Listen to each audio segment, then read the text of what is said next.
great. Miss Jami Duffy. Hi. Welcome to Heroic. Miss Jami Duffy, welcome to Heroic Hospitality. Thanks for having me. Oh my gosh, it is so good to see you. Well, let me just first start by doing my best to introduce you. Go for it. Okay. So aside from all the multiple committees and boards, which I definitely want to ask about, you are the executive director for Youth on Record. That's right. Which has been like 15 years now. Yeah, 14. It feels, 14, 15. We've been around for 15 years. Yep, you got it. And the Denver Music Showcase? Yeah, Underground Music Showcase. Music Showcase. Yep. And you guys acquired that at some point, like 5-6 years ago? Well, Two Parts, who are our partner, they came in and got that about 4.5 years ago. Okay. And then this will be our second year of ownership. Awesome. Yeah. Congratulations. Thank you. That's so cool. Yeah. Philanthropist. And one thing I just definitely want to know more about is your volunteer work with, you volunteer for everything, but in the early 2000s, you were a Peace Corps volunteer as well. I was. So there's just so much to unpack. It's going to be awesome to get to know you a bit more. Just when we first met, I think our original connection was the culture that we create within our industries and our businesses. And so I'd love to learn more about Youth on Record, the culture you create. I know this is for a specific type of youth. Maybe you can tell us a little bit more. Yeah. Happy to weave kind of all of it together. There is a method to this madness and the many things I'm involved with. But yeah, we first kind of connected around, we've talked a little bit about creating this third place. And that's something that we all really need, and the third place is really this idea that this isn't a place that you live and it's not a place that you work, but it's a place that you get to go and build community and have a sense of home and a second family. And all of us, I think on a heart-centered spiritual level need that. Of course. And so that, all the work that I do is really centered around that. So, I'll start with the Peace Corps. I was thinking about this the other day. I was the first person in my immediate family to go to college, and I graduated early because it was a financial reason. I just didn't. It didn't make sense to me that I could pay the same amount for 18 credits and 15. I was like, obviously 18 is a better deal. Yeah. So I just, graduated in about 3.5 years, and I didn't even walk in my college graduation because I was already living in Nicaragua, where I was a Peace Corps volunteer. But I had only ever been on an airplane once when I was in second grade to go to Oregon to visit a friend. And so that flight to Managua, I didn't, it was the adventure of a lifetime. I was scared shitless. Yeah. I was also, but you're young and you're brave. How old you were at that time? I was 22. Okay. And so my work in Nicaragua, I lived in a small remote community with about 200 people, no running water, no electricity. I was the first Peace Corps volunteer who was there. And the Peace Corps does a really good job of, kind of getting rid of this notion of the great white hope, like, oh, we're just going to come and, bring our culture and our ideas to some place that's inviting us in. No, it's really about just being an ambassador and learning. Long story short, fast forward, this community had a community council. They that met. That was like their community's like city council, basically. And we were meeting under some trees one day, and they said, there's just no dignity in this. We need to build a space. Sure. And so that was the first grant I ever wrote in Spanish. I was, at that point 23, and we got a little bit of money to build a community house. I bring that up because that's the first third place that I was ever part of building. It's amazing. Yeah. And when you go through that grant process, I can only imagine how hard it is here, but abroad, oh my gosh. Yeah, they supported us a little bit as volunteers. They the Peace Corps let us know these are available for Peace Corps volunteers. So there's some special programs with USAID. The hardest part was writing it in Spanish because I really did learn Spanish in Nicaragua. So, doing that grant. Yeah, really doing that grant 100%. And, for the first couple of years, probably until the end, they really could not understand me. So it was an interesting, it was just, such an interesting time in my life. But that made me realize just truly how much we need that and what that does for, in my community in Linda Vista. They were like, there's dignity here. Like, we want to be able to have all of these moments in our lives. Like, we need a place to do that. We're in your place. It's a third place. Sure. And so that's really what the center of the work is. So I can tell you more about Youth on Record, but it's that third place concept that we're really trying to build. Have you been back since that time? I've been back a couple times. I came back for, I lived with a family and they were my age, and they would spend half the year in Costa Rica as coffee farmers and then would come back to our community. And they had 2 sons, so I'm their sons' godmothers, like very illegally in the Catholic Church because I am not Catholic. But they were like, oh, a little white lie won't hurt. And so, I'm registered with the Catholic Church as a godmother. Oh, so I've been back a couple times. Obviously, Nicaragua is going through some tough times right now, but I was an election observer there when Daniel Ortega won again, and he won legitimately. And people would travel by boat, by road for days to vote. That's always blown my mind. We take it for granted. We do. And like 80-90% of Nicaraguans vote. And it's What hard. do you attribute that to? Just for being there for a handful of times and spending a lot of time there? I think there is an element, I think it speaks to the culture of community. Okay. Everything is such a a nation. Yeah, as a nation. It's just a deep community, not obligation, but just something that they feel is very much a part of their duty as a Nicaraguan. Okay. And I think, sometimes I do wonder, nations who have been through a hard time of not having a democracy or having it taken away. I think their citizens tend to be more involved when they are in a democratic process as opposed to here. If you think about it for generations, what has taken away our democratic rights to vote? Nothing yet. Arguably things are getting weird right now, but so I wonder if it's crisis and how much crisis brings a community together to say we want some ownership over this. That's a great way of saying it. Yeah.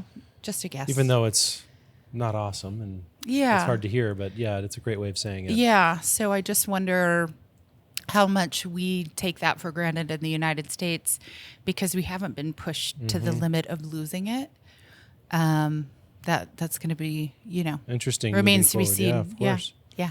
And so 14 years ago, Youth on Record, how did this even come across with all these things? I'm assuming your life has been full of amazing opportunities and a lot of successes, and I'm sure some failures along the way as well, of course, sure. like all of us. But how did this actually even come across your desk? Yeah. That's such a great question. To receive this position. Yeah.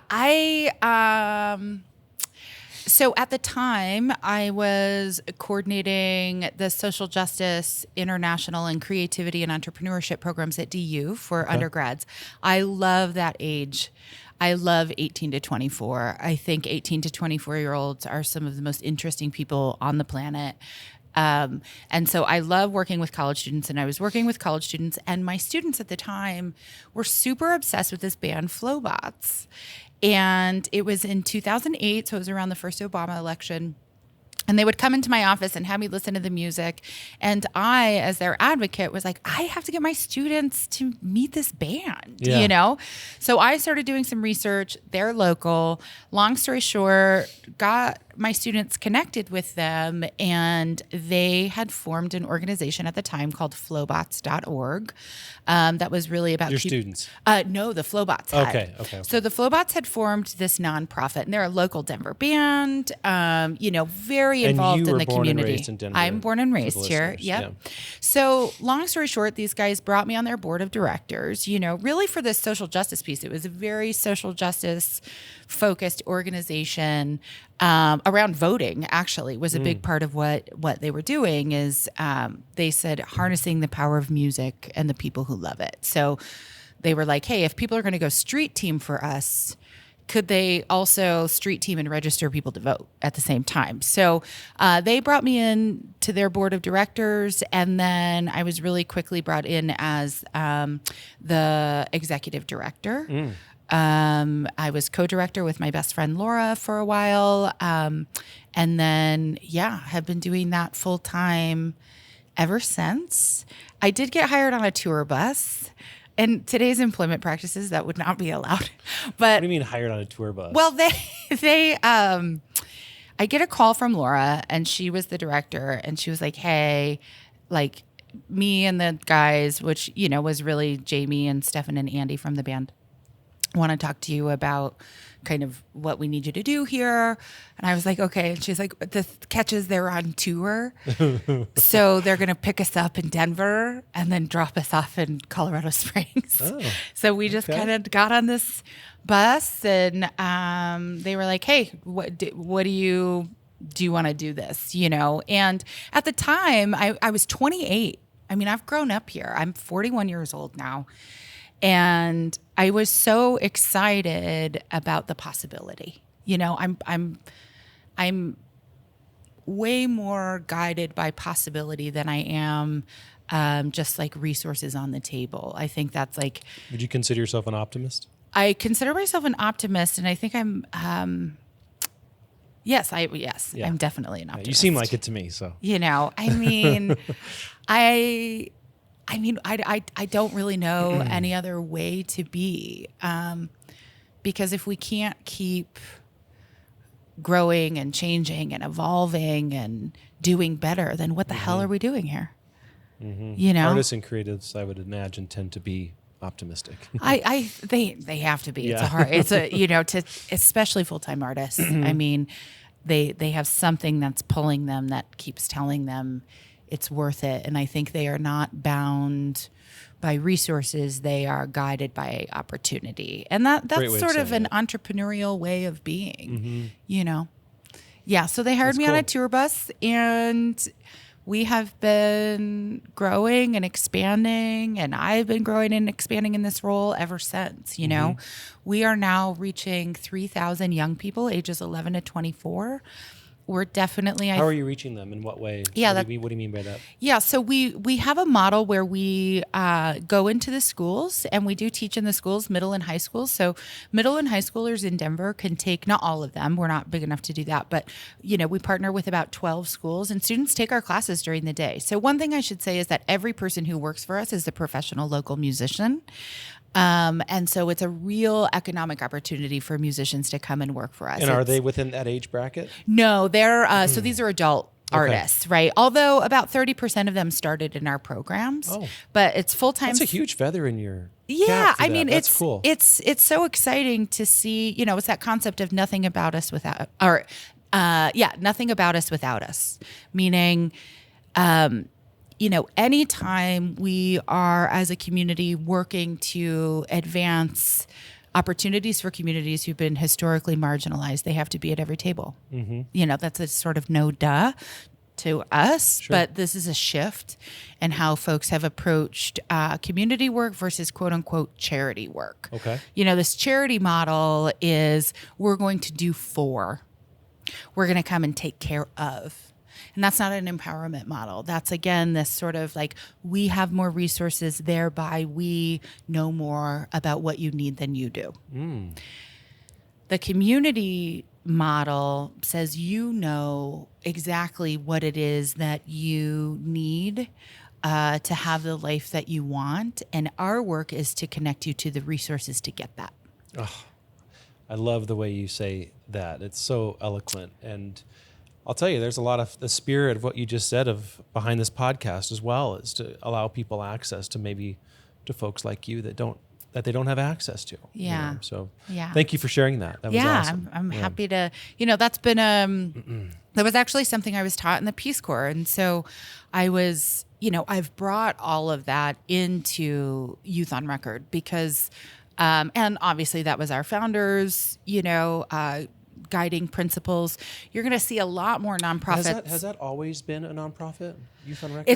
It's always been a nonprofit. So it was flowbots.org. And then we collectively decided with the band that we wanted the name to be more youth focused. Okay. And we didn't want it to be synonymous with the band only. It was kind of confusing to people. Understood. So we rebranded to Youth on Record. Cool.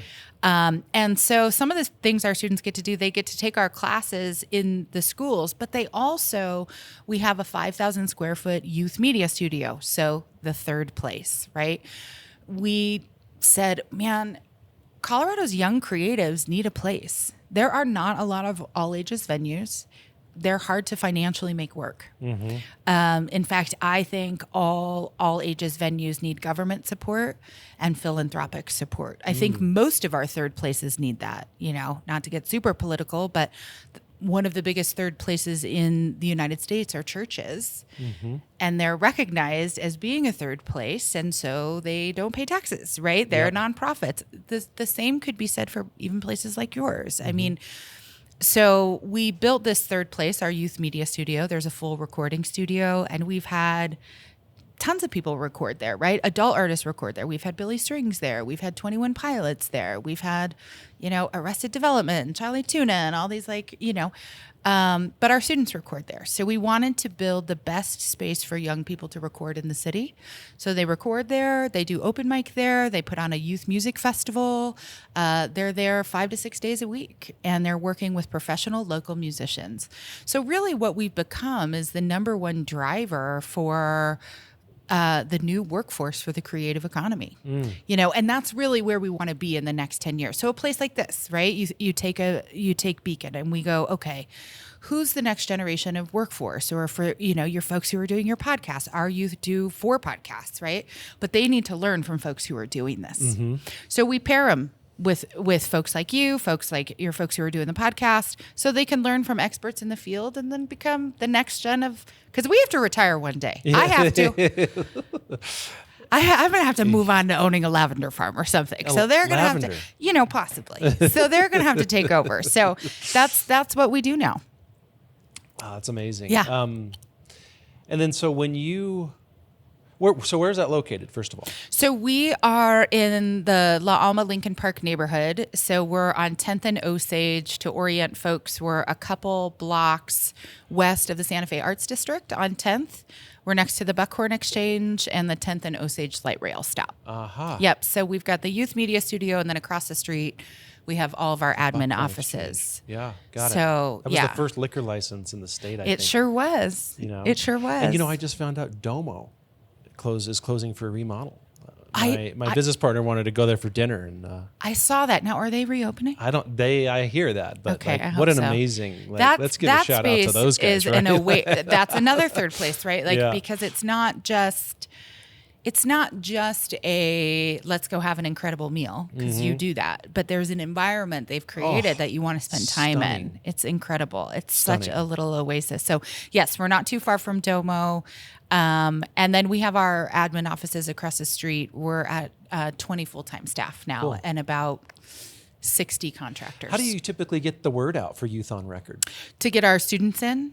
Oh, it's students in, and just how people can support you typically. Yeah, that's a great question. For young people will go places that their peers go. So our number one recruitment tool for Youth on Record is teenagers telling other teenagers, like, this place is cool. They let us do our thing. And so that's a big way we do that. But we have great media partners too, who are really supportive. Cool. And then, getting the word out. I mean, in some ways that takes us to, two things. One, artists who work for Youth on Record know they're going to get paid really well. I mean, we don't have a starting full-time salary less than $52,000 a year, plus full benefits, plus, recording studio. Everybody who works for us gets to record for free.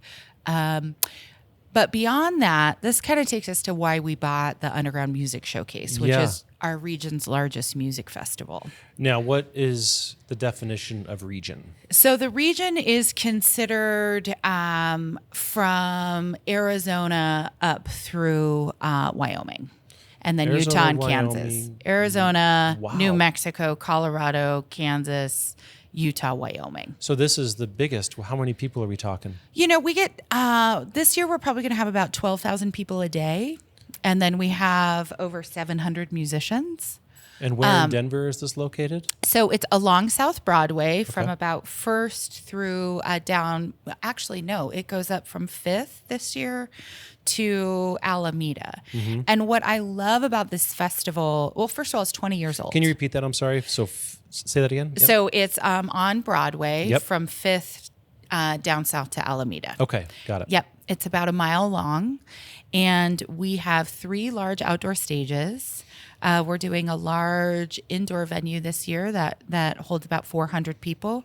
And then we partner with 12. Can you tell us where that is, or is it secret right now, or is it? I don't know if they've put that out yet. Okay, but no this problem. is I was just coming. more curious because we were together last year at this. Yes. And So we have a new venue now. there wasn't a big venue like Yep. that last year. Yep. So there's a newer. What was the inspiration, or what was the need to incorporate this venue? Yeah, part of it is, well, you were at UMS with me last year, and I think one of the joys of UMS is sidewalk culture. It's like the only weekend a year that you can just like hang out on the sidewalk and nobody's telling you to move along, which is important. Like, we live in a city, can we hang out outside? Sure. But you noticed that the late night crowds, there's a public safety. When you're organizing something, you have to think about public health and safety. If you don't, you're just not a good member of our community. Yeah. Like, this is your job. So when we see those crowds, Casey Berry and I, Casey's the co-owner, co-manager, we're like, we need a way to pull people in at night who can't get into the sold out venues. And so we wanted to have a larger space. But there's 2 other reasons. One is, so when we bought the UMS, there's 4 things I needed to happen. This is considered for us a mission-aligned investment. So anybody who's considering, like, how do I make a mission-aligned investment? My advice is to really come up with what is it that you're trying to get out of it. So for us, I wanted to see a long-term return. It didn't have to be immediate, but I did want to see a long-term financial return, wanted to see increased visibility. I needed something that was going to increase our national visibility in the music industry. And so this co-ownership has really done that for us. I wanted there to be a pipeline for young creatives to work. Right. And so this year we're placing, 20 young creatives who are working the festival.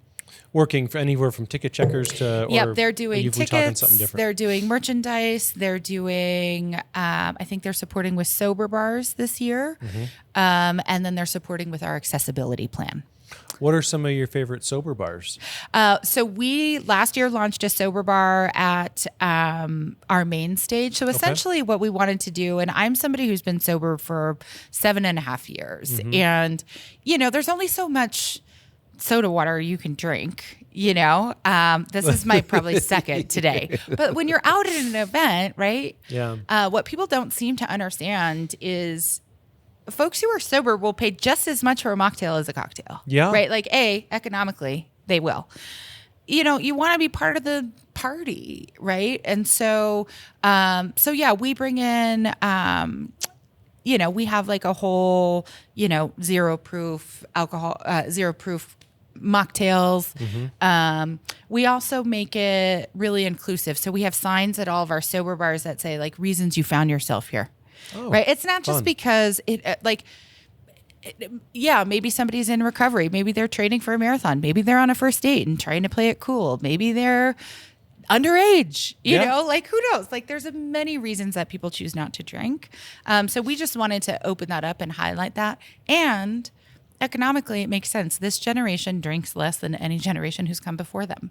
What do you attribute that to? They like other stuff. I've heard that. I've heard that. Yeah, of course. Yeah. The extracurriculars. They sure like their other options. Sure. That's probably why, is my guess. But I think there's more. Is there more to it? I think I do. I think there's more coming out about alcohol than before. I think this generation is really clued into trauma and epigenetic trauma and mental health. And so I think they're a little bit more willing to say, too much of this is like hurting me, or it's hurt people in my life, or it's hurt people in my family. I don't know if it's giving them the buzz they're looking. This is not an abstinence generation. I just don't know that it's giving them the buzz that they're looking for. I mean, and I think they're starting to look at this generation's interesting. They're looking for transcendent experiences. And I don't know if alcohol is how they see themselves getting to wherever they're trying to go and that sort of transcendent experience. So obviously we just had the psychedelics conference here in Denver. I think there's lots of conversation about that. I also think they're just more health conscious. Sure. And I don't know how much easy access they had to booze. When I was growing up, I mean, come on. It's like we were all drinking so early, I don't know that these kids, I think we had a longer leash, our generation. And so, there's this new... We didn't have access to the things they have access to these days, too. No, I mean, the only immediate access when it comes to extracurricular. Yeah, they have access to a different kind of level of psychedelics than I think I did. I mean, it was like, if you could get your hands on some pot when I was growing up, it was like score for your life, right? But everybody had access to booze because everybody's parents had booze in the house, right? Or we all had that one friend who looked like he was 45 and could go into the liquor store. Like you were probably that friend. Did you have that beard from the time you were 12? 13. Okay, see, he was the friend. No hair on my chest, just like right here. Just all, just all concentrated here. So, anyway, we just want UMS to be for everyone and for everybody to have a good time and everybody to have a good party. One other thing about it too is it's a 3-day festival. It's, it's long. It's 12,000 people, 3 days, over 3 days? 12,000 people a day over 3 days. Okay. Yep. And it doesn't taper it's literally consistent. It's from, things start really kicking off at 5. So it's from 5 p.m. to 2 a.m. every day. And this is going to be in the end of July. Yep, July 28th, 29th, and 30th. Yep. And it's such a reasonable ticket. It's $120 pass for the full weekend. Wow. Which is amazing. Yeah. And that pass gives you access to everything. There's 170 bands playing. There's 170 bands over 3 days. Yep. Starting at what time-ish? Doors open Friday at, I think, between 3 and 5. No, I think at 5. Yep. And so that gives you the full weekend pass. And what's so fun about it, you can pop in and out of all the different venues. We also have the big outdoor stages. I know something on your website. You have an impact report. Yeah. If you were to good research. Aspire to, well, I'm fascinated by it. I think it just offers a lot of insight to, your commitment to this third place and the impact that you do have on the community. And so if you were to aspire to have an impact report read a certain way, how would that report read for 2023 and different than last year or the year before? Whenever you started doing the impact report, how long have you been doing the impact report? We just did it last year. Okay. So, I do come from the nonprofit world and we measure what we do, right? Yeah. That doesn't actually happen that much in the for-profit world, outside of profit. Is it one of the ways that you're governed? Do you have to do that? Or is it something that you just want to do to be transparent? A lot of funders will require some sort of report because if they want to see that their philanthropic dollars are doing what they said they would do. So a lot of it is, yes, mandatory, and every funder. So let's say we have 50 funders for Youth on Record that all require reports and they're all different. So, I mean, it's tough to run a nonprofit. Yeah, you are constantly proving that you're doing what you said you would do. But I wanted to bring a little bit of that into the music festival because part of the reason I brought this sort of harebrained idea to my board of directors and said, I think we should buy this music festival. And they were like, no. And I was like, okay, that's not we're going to do it. Yeah. We're going to figure this And out. I will take you through the process and you will understand why. But here's what I was looking at. I was like, okay, hold on. I've got 12,000 people a day and 700 musicians. What is a music festival if not a container for community care? I've got 12,000 people who need mental health support. I've got artists who need training, development, upskilling. I have folks who are going to need mutual aid. Like, instead of bringing the party to like a community resource fair, why wouldn't we bring the resources to the party? And so I was like, let's bring our resources to this party. Smart. And, and so I also wanted to say, let's mission align this festival for several reasons. A, it's the right thing to do. B, the opportunity's right there. Like we can make an impact here and still have a great time. And also, I mean, there is a part of me that is a business person. And I'm like, this generation cares. A big part, really. A big part. Yeah. This generation cares about mission more than anything. What does this generation buy? Mission and experience. So what is the Underground Music Showcase? Mission and experience, right? And so I wanted to And you're talking right now about how you convinced. how I convinced the board. Yep. Just making sure how that I convinced the listeners- board and also the co-owner, right? I mean, I essentially approached Casey. We had never met. We were out for a drink and I said, hey, I'd like to buy the festival. And Casey was like, it's not for sale. And I was like, meh. For Is it Casey from not? Aspen, right? Casey's with two parts. 2 parts. He's from Aspen. That's right. I'm just trying to make sure I Yeah. I get it. Yeah. So, he had a coffee company too. He's a good guy. Yeah, he's great. And Yeah. he, to his great credit, he was like, okay, like tell me more about this. And so mission is the right thing to do. Mission also sells. And I'm saying that for anybody who's out there going, I don't know, should I mission align my company? 1,000% you should. Do it authentically from your heart, Yep. right? And so the impact report last year showed all the really cool stuff that we did. What's going to be new this year is we really set our artist care, community care, and care for culture as our pillars.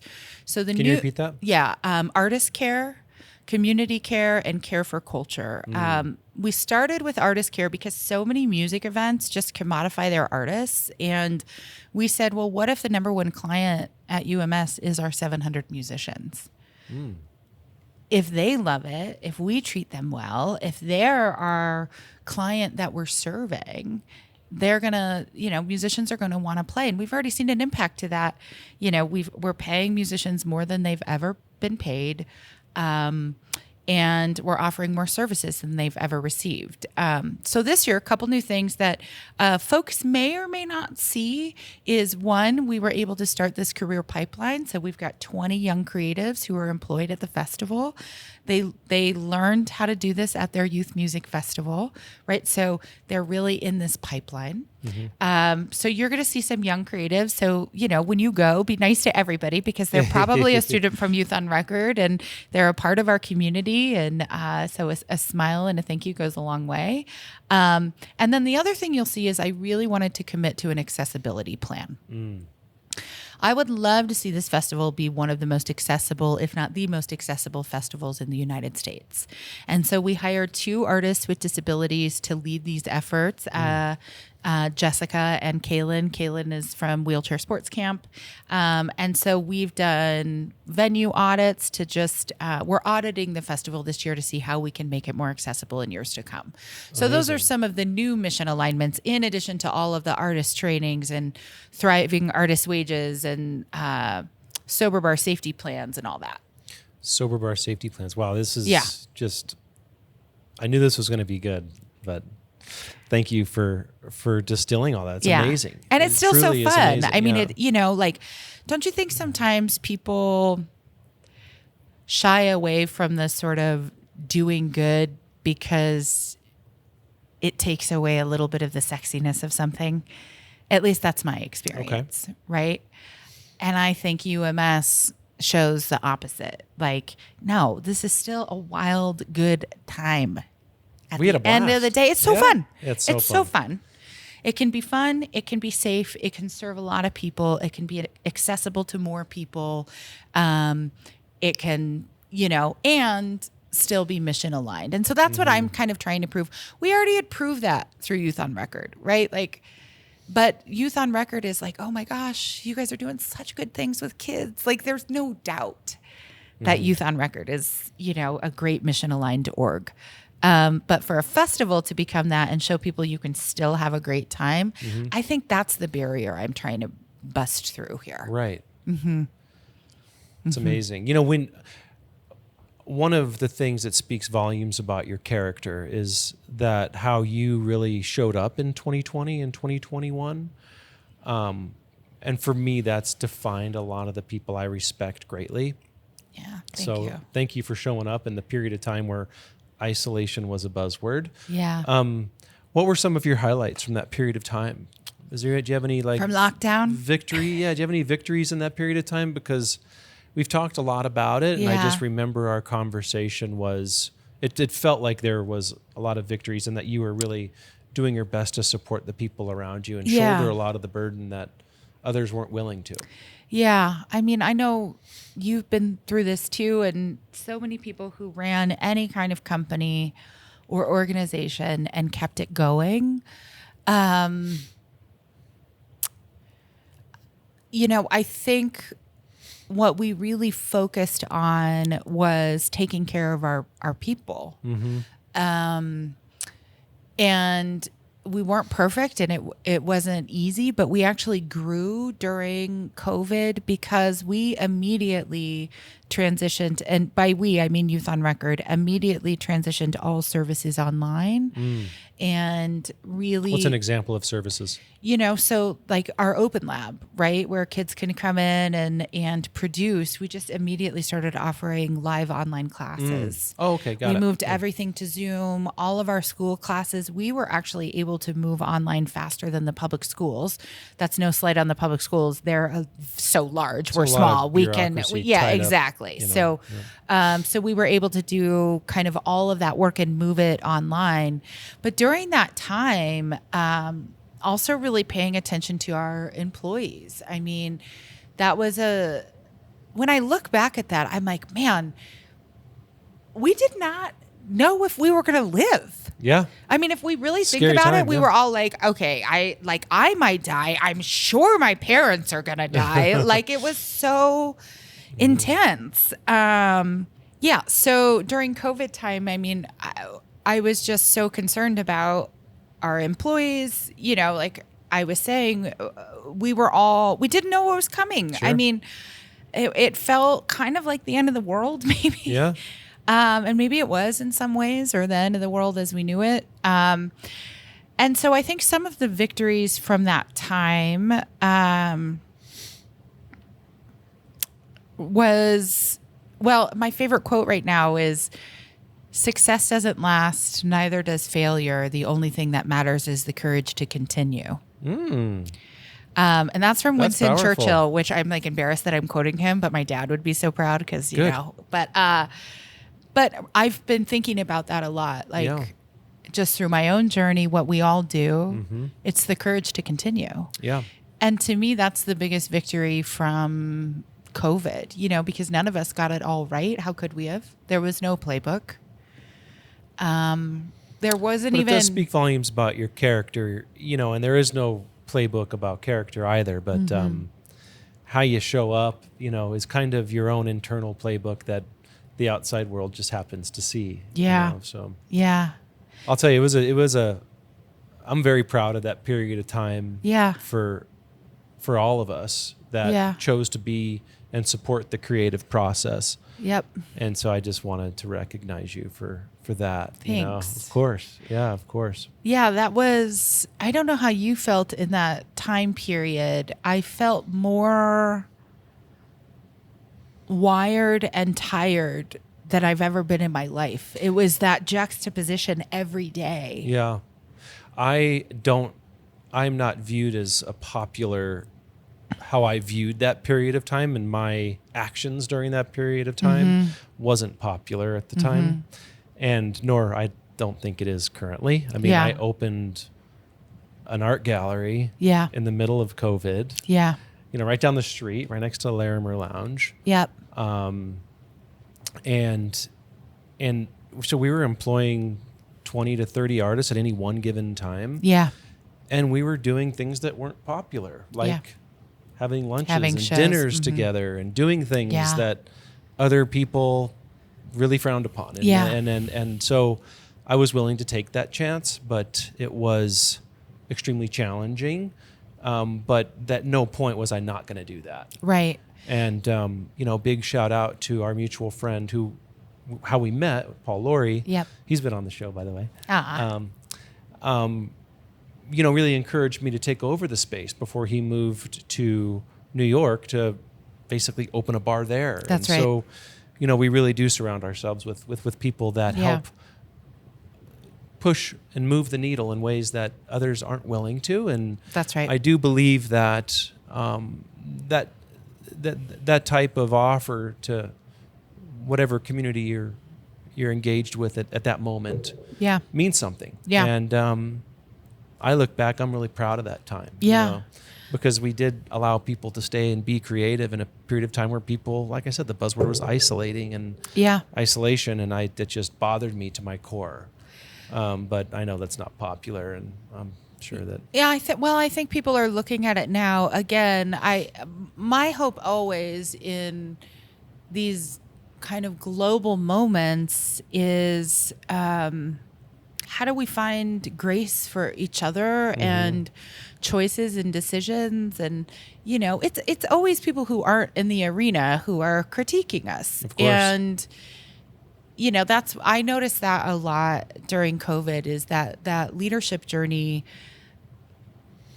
that's already pretty isolating. I can say after all these years, and you're not always going to make the most popular choices, or not everybody's going to agree with it, but you have to do what's right. And you're speaking holistically, not just in that period of time. Holistically. Being a leader is not easy. It is not easy. Yeah. And if you are the kind of person that everybody agrees with all the time, or that you don't ever rock the boat, you're not actually a leader. Like, it's just not possible. Yeah. I always grew up with my mom telling me, like, just don't be an oatmeal person. And that was just her sort of way of saying, like, that it's just like bland. It's like just plain, like, you can just eat some plain oatmeal. Like, I guess it's okay for you. But, I've always been kind of that person that sometimes you have to make hard decisions, and people will talk and people will say what they're going to say. But at the end of the day, you have to trust your instincts, trust the people around you, make hard decisions, go for it, stick with it, change if you need to, and, but I do think there's a lack of grace and humanity about folks in leadership. I'm always actually pretty sympathetic to folks in public office. I'm like, first of all, did you have the courage to run? Yeah. It's brutal. Brutal. Do you have the courage to lead anything? Again, brutal. Brutal. Because failure is real if you're going to lead something. It's in everybody's faces, and it is just so easy to go after people who are in those decision making. I actually encourage people on my staff. I've had a couple people on our team who have lobbied heavy critique. And I remember I sat down with somebody who I saw so much potential in to be a leader, and said, I will take your critique more seriously if you will take the position I've been asking you to take for a long time, which is a leadership position, which means you're not pals with everybody anymore. You're making some decisions. You get to implement what you're trying to change here, but I need you to actually implement it. And they stepped up and they did that. That worked. Okay, great. Yeah. That's awesome. But that in and of itself is, positions like we're in, they can be pretty isolating. People don't realize it. For us. No, it's not. It is important too, because that lack of empathy and that immediate shoot from the hip critique is easy and lazy. It's easy and lazy. That's exactly right. I'm down to be the bad guy. It doesn't bother me. Sometimes anymore. you have to be. And it's I've been, I don't know how this will sit, but there's a saying that there's something that I've been thinking about recently that has meant something to me, which is it's not my business what you think of me. If I show up in a way that's honorable and with respect and with Yep. love, it really isn't my business what you think of me. And I think that I've found a lot of peace in that. Yeah. And yeah. So, and I know that you feel a similar way, it sounds like. So, Yeah. Or it sounds like you feel a similar way, it sounds Have like. to. Yeah. Well, and I kind of, I've always had that personality that's either I'm not in the middle for Yeah. anybody. They Yeah. have either a this way or this way with her. And I have to not take that personally, because my job is not always to do what's popular, but to do what's right. Mm-hmm. And those things sometimes are at odds with each other. Yeah. Mm-hmm. Okay, so we're getting a little bit not short on time, but I want you to wrap it up. So I want to. No, I have a couple things. I don't know what the Denver Cultural Affairs Commission is. Oh yeah. And I also would love to understand if you have a desire to run for some sort of public office, because we didn't speak about this the other day, but it sure did look like it was like your eyes were bright and you were definitely walking in a way that I haven't seen you walk before. And we were at a political event. So, Yeah.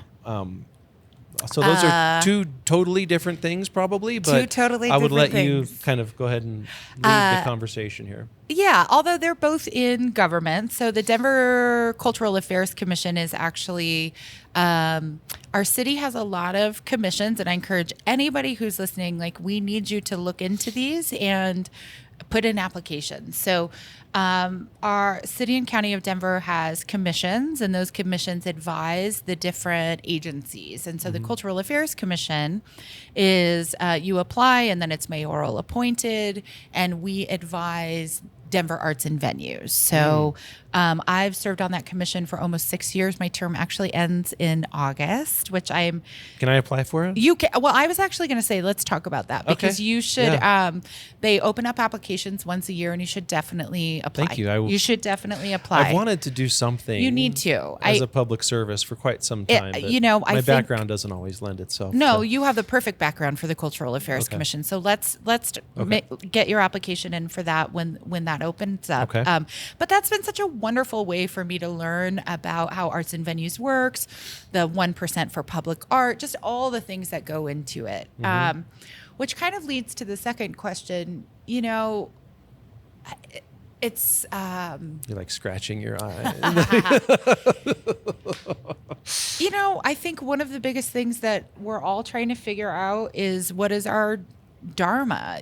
What are we here to do? And I know for me that this, community, third place meets art, meets community building is all a part of my dharma. And I think the thing that I'm always looking at is, where can I serve the best, right? And where can I have the highest impact? And also, what's going to be enjoyable for me? I didn't used to care about that.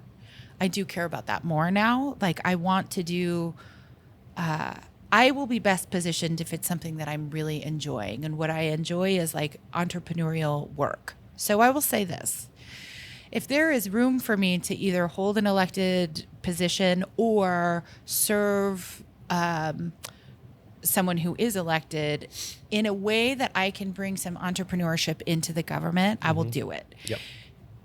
The government tends to run in a way that is bound by resources, and we're not seeing ourselves really push in entrepreneurship in the government. But my philosophy would say we need to carve out a section of our city that allows for deep visioning, deep entrepreneurship, deep creativity, and the ability to fail. The government doesn't like to fail, so they play it safe, but we are in a moment in humanity. Or they hide it. They hide it. Because playing it safe is one thing, but hiding it is the part opposite. of it, it's awful. But part of it is probably that critique, right? They can never get it right. Everybody hates them. Everybody hates who's in the government. And it's this is hard work, people. Unless you're in it, it's hard work. But we need a place where we can fail the way that they do in some other industries, because The premise is this. We're not going to get every project right. Let's say we did 50 entrepreneurial projects in the government and only 2 of them worked. Mm-hmm. But those 2 were literal game changers. Maybe it's a game changer for public health and safety. Maybe it's one for the arts. Maybe it's one for transportation, these things that aren't very sexy, right? Yep. But it changes the game forever. For me, that's worth it. So I would absolutely look at serving in the government as like the next part of my career if I can bring who I am. And that spirit of who you are. And that spirit of who I am and all of myself. If I can't do that, then obviously that's not the right place for me. But I'm not, definitely not ruling it out. Especially the older that I'm getting. Sure. So well, thank you for sharing that. I know it's personal. I didn't know. Well, that's why I gave you 2 questions. No, I appreciate it. I get, I get asked a lot, and that, one other thing I will say. Who's asking you? Everybody, my family, people in the city, people I work with, people on my board. Mm-hmm. And it's a question I've been asked for 10 years. So that's, part of it is I'm also trying to see, like, is this my dharma and everybody's seeing this for me? Right. Or is this how people see me and it's not actually who I am? And so that's my inner work that I want to do over the next couple years. Good. But I think the best way to do that would be to go and serve in the government.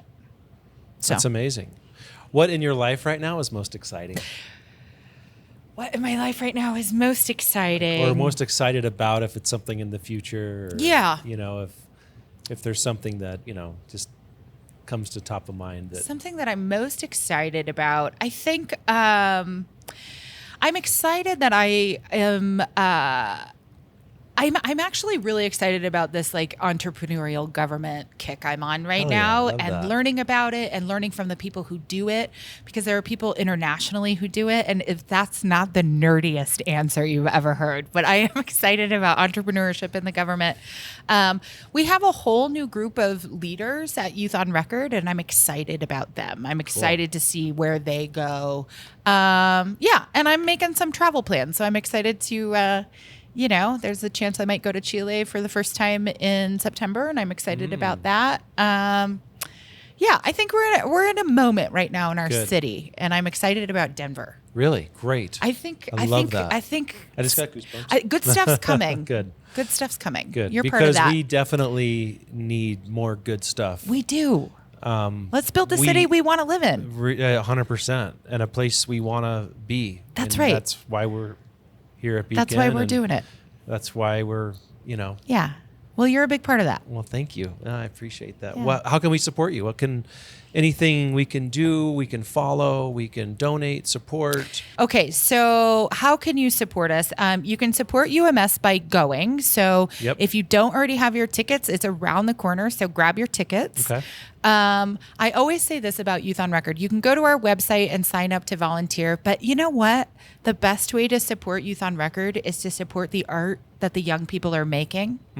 It's all on our website. You can listen to their podcasts. You can listen to their music. You can listen to their EPs.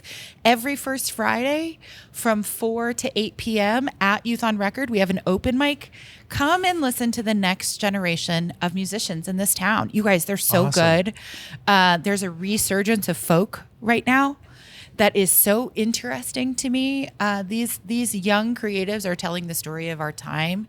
So first Fridays at Youth on Record, it's free, it's open. But I always tell people the best way to support us is to really support our young people's creative process. You can donate too. You can do all that online. Well, let me know how we at Beacon and our team here can support that as well. Because, we're not open during the day. We're closed on Mondays and Tuesdays. Yeah. Our dance floor is literally 3/4 inch wool fabric. Yeah. So it's easy to have a conversation in here, whether it's quiet during the day or at a dance party. But let's get a young person on your podcast. Let's do it. Love that. Yeah. Happy to do that. I'll let you pick. Okay, cool. Thank you. Yeah, love it. Thank you Jami for Duffy, having me. Yeah, no, thank you so much. Yeah, so much I love for you. appreciate it. Yeah, thank you. Thanks so much. Yep.